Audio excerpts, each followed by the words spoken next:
We've got some breaking news out of the NFL where free agent running back Josh Jacobs is expected to head to Green Bay to be a Packer. That is according to multiple reports. Jacobs will join a backfield tandem in Green Bay with Aaron Jones, who has 1 year left on his deal. The former All-Pro tailback spent his first 5 years of his career with the Raiders, leading the league in rushing back in 2022. Now, he played in just 13 games last season because of injury, posting just over 800 yards and 6 touchdowns.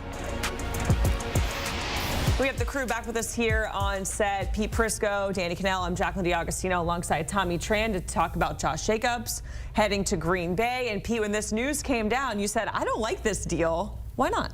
Well, I would have done everything I can, and they've tried to get Aaron Jones to take a pay cut or extend his contract. I think Aaron Jones is better in the way they're going to build that offense. And right now, he hasn't agreed to a rework contract, and if they don't agree to a rework contract, I think this signals obviously that he's going. And you can't keep both of them. He's got a cap hit that's $17 million. We don't know the specifics of the contract yet for Jacobs. But if I'm building this thing around Jordan Love, I'm not worried about having 2 running backs making that kind of money in my backfield, particularly with all those young receivers. This is a team that needs to throw the football and throw it a lot. Jacobs can catch the ball, don't get me wrong, but you don't need both of them. So I think Jones is out the door. I think so, too. I think you get a running back who's – I like Josh Jacobs a lot. I think his top side is better than Aaron Jones' upside. He's 3 years younger. It helps the cap to be able to start a new contract, and you kind of – if they do go in a different direction, they'll get Aaron Jones off the books. So I don't hate it from that perspective. And I do think you have to consider, as much as I love Jordan Love and what he's done in those receivers, they do play in Green Bay, where you're hoping to get deep playoff runs. And I do think there's been a resurgence of the run game somewhat across the league. And I think especially playing at a place like that, it helps to have a guy who runs angry. I mean, Josh Jacobs runs with a chip on his shoulder, and I do think he can handle the physicality and the conditions if it does get nasty there in Green Bay.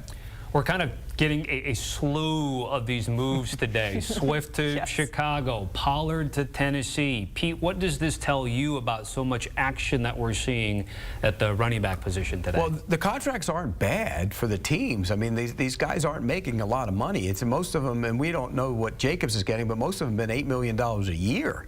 And by the way, who thought these guys would all be signed before Saquon Barkley? That means that his figure is probably a little higher than that, and teams are balking at it. It also says that the draft isn't great when it comes to running backs, at least on the surface. And I say that because you look at the draft, you can find a guy in the 3rd or 4th round. We see it every year. You're going to find backs.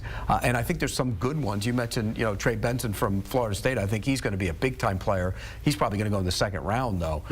But again, the draft isn't loaded with running backs, and I think this is reflective of that. I also think these backs are going. You mentioned where Saquon, Derrick Henry. And you said, are they asking too much? I think those 2 backs perceive themselves as top of the class, and they're probably perceiving their value as much more than the $8 million coming off what they were making with the franchise tag. And I think that's a really hard reality, and something they're going to have to come to grips with, is that the market just isn't there. We've seen this play out before. Dalvin Cook last year leaves Minnesota, thought he was going to break the bank, and then I think he ended up getting $8 million, right? Like, that was kind of the number that ended up coming where they are. So I'll be really curious to see what they're waiting for, and if their wait is a lot longer, if they're holding out for those big bucks, I don't know if they're going to get it. But here's the other thing.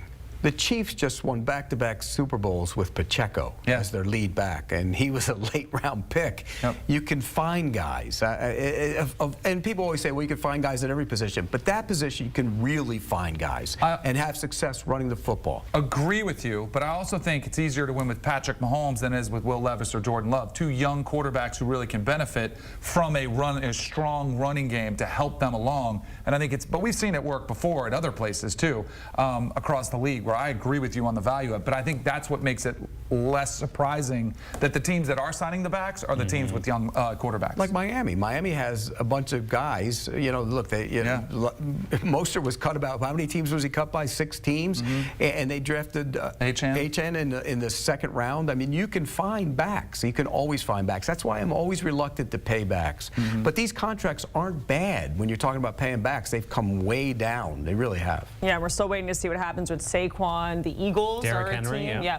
That report reportedly really in on Saquon Barkley. But you guys mentioned Jones, and Pete, you were saying I think this means that Aaron Jones is going to be out there in Green Bay. So what are some fits that come to mind for him on the other side of this? Well, somebody who wants to throw to the back. What he does and what he does that Jacobs doesn't do is you can line him out wide. Jacobs can catch the ball out of the backfield, but Jones can go out wide and create some of those, 5 wide mismatch type of situations which you don't get from a lot of backs in this league. So look at a team that likes to throw the ball, and maybe he can fit with that type of team. He can still run between the tackles, and we saw that in the postseason. When he's on the field, he's a difference maker. He's been hurt. That's a little concerning as well. Yeah, and I do think the versatile backs are the ones that have the most value. That's why I think, Christian McCaffrey obviously had the most success. He's the biggest example of where you can separate yourself from just a guy that you can pick up in the draft in the 4th, 5th, or 6th round, or a guy that's going to get paid and you're going to try to build around. You've got to be more than just an off-tackle back or a power back. You've got to be versatile. It'll be interesting, at least today. On paper, we know Matt LaFleur likes his 2-back system and A.J. Dillon on the market, so we get Josh Jacobs and A.J. Jones, or Aaron Jones, I should say, for at least a year. I can't see them keeping him. I just can't. We'll see. I'd be surprised, unless he takes a rework deal. Right. Don't miss the NFL free agency news. There's been a lot happening already today. To stay on top of it, just go to CBS Sports app or scan the QR code that you see on the screen right there.